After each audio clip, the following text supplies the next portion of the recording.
It began like most disappearances, quietly.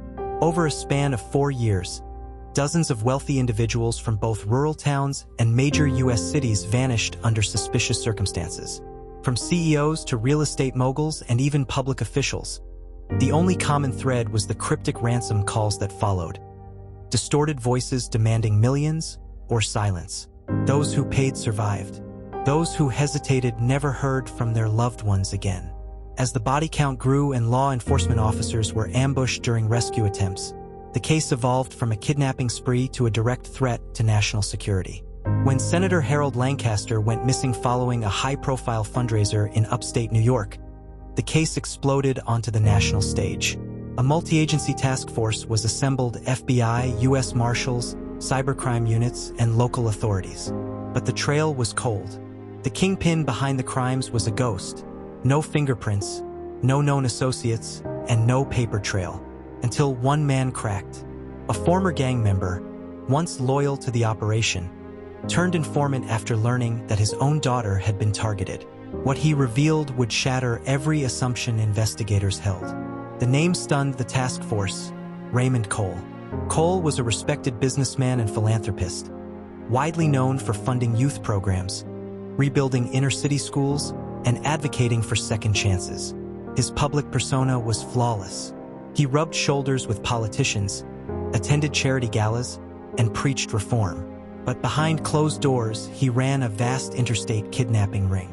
He used his businesses as fronts to launder ransom money and enlisted disenfranchised young men as operatives, many of whom saw him as a savior rather than a criminal. A raid on a remote Pennsylvania farmhouse, one of Cole's many hideouts, yielded a trove of damning evidence. Surveillance monitors showing captive victims, blueprints for target homes and security layouts, ransom scripts and burner phones, personal items from Senator Lancaster and others. DNA samples and voice recordings matched Cole's, and financial records traced millions in ransom payments directly to his offshore accounts. Raymond Cole was arrested without resistance at one of his outreach centers in New Jersey. Calm and composed, he offered investigators tea, and a quote, "You only call it kidnapping because the law was never on our side. I just made them feel the fear they built their empires on." The statement, later released during trial, sparked fierce national debate. Cole was charged with multiple counts of kidnapping, murder of law enforcement officers, racketeering, and money laundering.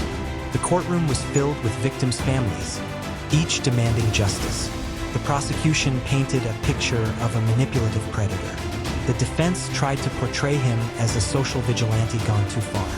After 6 weeks of testimony, Raymond Cole was found guilty on all counts and sentenced to life without parole. Cole's arrest dismantled one of the most organized kidnapping syndicates in modern U.S. history. But the scars remain. Several of his lieutenants are still at large, and investigations continue to expose the network's reach across multiple states. Today, the case is a stark reminder: not every criminal hides in the shadows. Some build trust, give speeches, and wear tailored suits. He wore a mask of virtue, but underneath, he was the architect of fear. This is The Missing Hour,